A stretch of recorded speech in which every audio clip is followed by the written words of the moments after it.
एक प्रश्न है, रेलवे भर्ती परीक्षा में पूछा गया है, इसको हम देख लेते हैं। कहा गया कि श्रीमान शर्मा, श्रीमती गुप्ता और श्रीमती सिन्हा किसी व्यवसाय में क्रमशः 4,000, 8,000 व 6,000 निवेशित करते हैं।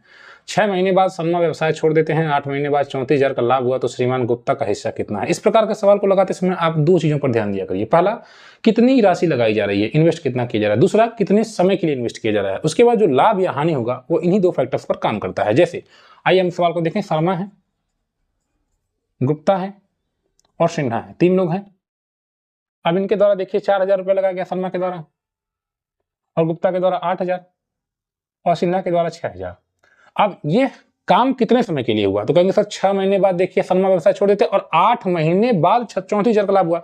इसका मतलब कि जो 34,000 रुपये आपको मिल रहे हैं वो सिर्फ 8 महीने में ही मिल रहा है, यानी कि पूरा का पूरा जो बिजनेस है वो 8 महीने का है। ये भी आप ध्यान दीजिएगा, 8 महीने का पूरा बिजनेस आपको दिखाई दे रहा है। अगर वो कहता है 1 साल बाद तो आप 1 साल का निकालते, 2 साल के हिसाब से। तो इन्होंने कहा कि 8 ही महीने में पूरा बिजनेस खत्म हो गया और 34,000 का लाभ हो गया। अब इसमें आपको बताना है गुप्ता का हिस्सा कितना है, इनका हिस्सा कितना है।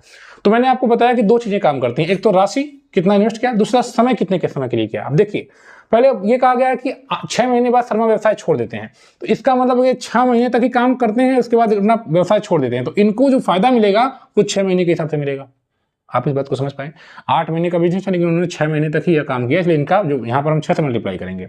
और आगे कहा जा रहा है कि 6 महीने बाद शर्मा व्यवसाय 8 महीने बाद 34,000 का लाभ हुआ। इसका मतलब इन दोनों की जो राशि है वो 8 महीने के लिए लगी, क्योंकि यहाँ पर कहा गया श्रीमान शर्मा, गुप्ता और सिन्हा किसी व्यवसाय में एक साथ निवेशित कर रहे हैं, लेकिन ये 6 महीने बाद छोड़ा, ये दोनों नहीं छोड़ रहे हैं। तो इन दोनों की जो राशि है वो 8 महीने के लिए लगेगी, पूरा जितने महीने का बिजनेस। अगर ये 12 महीने तो 12 से पूरा करते हैं।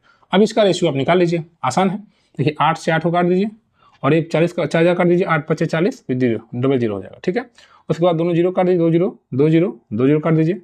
ठीक, उसके बाद 5 से काट दीजिए, 5 से नहीं कट रहा, हाँ 5 से कटेगा, 5 से काट दीजिए, 5 से, ये 5 से 16 हो जाएगा और ये 5 से 12 हो जाएगा। ठीक है, अभी कितना हो गया 6, अभी कटेगा ये 3 से, 2 3 6, 2 8 16, 2 छक्का 12, 3 8 और 6।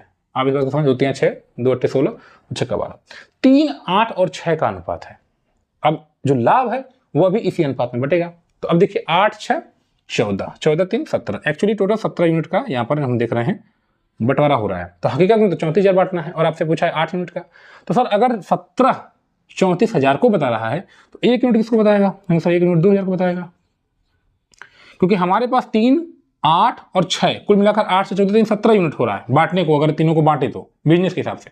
लेकिन बांटना 34,000 है, तो 17 को 34,000 से कंपेयर करिए, 2,000 गुना है, 1 यूनिट की वैल्यू 2,000 है। तो आपसे पूछा है गुप्ता को कितना मिला, तो 8 यूनिट, 8 से 2,000 से गुणा कर दीजिए, 2,000 में 8 से गुणा कर दीजिए, 8 गुना के 16, तो 16,000 रुपये जो है गुप्ता का हिस्सा हो गया, जो कि आपने देखा विकल्प में दिया भी है। अब आप बता भी सकते हैं सिन्हा का हिस्सा कितना है 6 यूनिट के हिसाब से और शर्मा का हिस्सा